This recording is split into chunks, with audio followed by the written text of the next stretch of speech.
মা বিপত্তারিণী পূজার দিন ব্রতী অব্রতী প্রত্যেকেই ব্যস্ত সময়ে খুব কম সময়ে শুনে নিন এই ব্রত মাহাত্ম্য।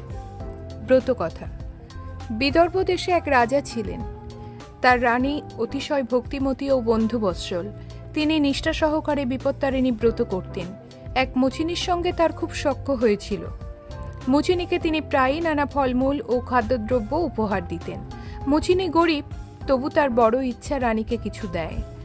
রানী রোজই বলেন যে একদিন তোমার কাছ থেকে চেয়ে নেব, কিন্তু চাওয়া আর হয় না। একদিন রানী বললেন, তোমরা তো গোমাংস রান্না করো, একদিন তাই একটু নিয়ে এসো আমার জন্য, দেখবো কিরকম। মুচিনী তো আহ্লাদে আটখানা। পরম যত্নে সে গোমাংস রান্না করলো। তারপর কাপড় চাপা দিয়ে তার রাজবাড়িতে নিয়ে এসে রানীর হাতে দিলে। রানী সযত্নে তা তুলে রাখলেন। খাবেন না কখনোই, দেখবেন শুধু। মুচিনী গোপনে গোমাংস দিয়ে গেছে বটে, কিন্তু রাজবাড়ির একটি চাকর তা দেখেছে। সেই চাকরটি রাজাকে সব বলে দিতেই রাজা রানীর কাছে ছুটে এসে জানতে চাইলেন মুচিনী কি রেখে গেছে।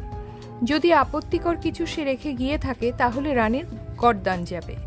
রানী বিপদে পড়লেন। তিনি এক মনে ডেকে চললেন মা দুর্গা বিপত্তারিণীকে। মা দুর্গা তাকে কানে কানে বললেন, দেখো গে, সব ফুল হয়ে আছে। রানী তখন রাজাকে এনে দেখালেন সেই ফুল।